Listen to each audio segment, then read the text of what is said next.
በመረጃን ነሆኝ የዛሬው የማክስ ዶመን ውሎ ነግራችኋለሁ። ያን የመሰለ ምርጥ ጎል አግብቶ በቅንነት ትምህርት ቤት ለመማር የገባውን ይህንን ድንቅ መረጃ ላደርሳችሁ። ቤቱን ፎሎ አድርጉ፣ ሼር የማክስ ዶመን የትምህርት ቤት ህይወትና የዛሬው ደማቅ አቀባበል። ማክስ ዶመን ቅዳሜ ምሽት በኤምሬትስ ስቴዲየም ኤቨርተን ላይ ግብ በማስቆጠር የፕሪሚየር ሊግ ታሪክ ታናሽ ግብ አስቆጣሪ 16 ዓመት ከ73 ቀን ሆኖ ታሪክ ከሰራ በኋላ ዛሬ ወደ መደበኛ ትምህርቱ ሲመለስ በጓደኞቹ ዘንድ እንደ ጀግና ተቆጥሯል። ማክስ የሚማረው በታዋቂው ብሬንትውድ ትምህርት ቤት በኤሴክስ ግዛት ማለት ነው ውስጥ ሲሆን የአካዳሚው ደረጃው በአሁኑ ሰዓት ዶመን በ11ኛ ክፍል ወይም ደግሞ ይር 11 ወዳረማዎቼ ፈረንጆች ይር 1 ይር 2 ይር 3 ያሉ ግሬድ 1 ግሬድ 2 ያሉ የሚጠሩት ነው። ይሄ ማለት ተማሪ ሲሆን በዚህ ዓመት መጨረሻ የሚሰጠውን የጂሲኤስኢ ፈተናውን ለመውሰድ በመዘጋጀት ላይ ይገኛል። የትምህርት ቤት ጓደኞቹ ማክስ ቅዳሜ ምሽት በዓለም ዙሪያ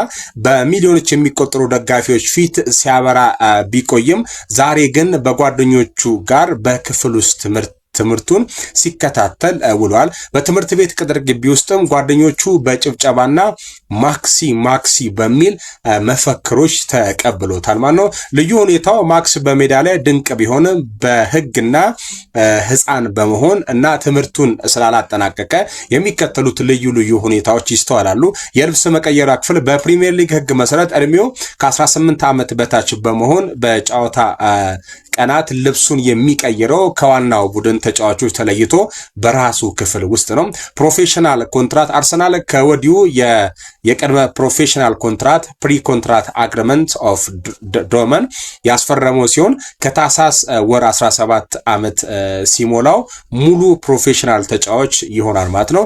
የዲክለን ራይስ ምስክርነት የቡድኑ ኮከብ ዲክለን ራይስ በቅርቡ ወይንም በዚሁ በቀዳሚው ዕለት እንደተናገረው ማለት ነው ማክስን ከጨዋታው በኋላ በትምህርት ቤት ዩኒፎርም ማየት እጅግ የሚገርምና የወጣትነት መልካም ልብና ትህትናውን የሚያሳይ ነው። ቀዳሚ ምሽት በፕሪሚየር ሊግ ግብ አስቆጥሮ ሰኞ ጠዋት ለፈተና እና ለትምህርት መዘጋጀት የማክስ ዶመን ህይወት ለብዙ ታዳጊዎችና ወጣቶች ትምህርት የሚሆን ነው ሲል ምስክርነት ሰጥቷል። እንዴት አያችሁት? ሼር ይደረግ።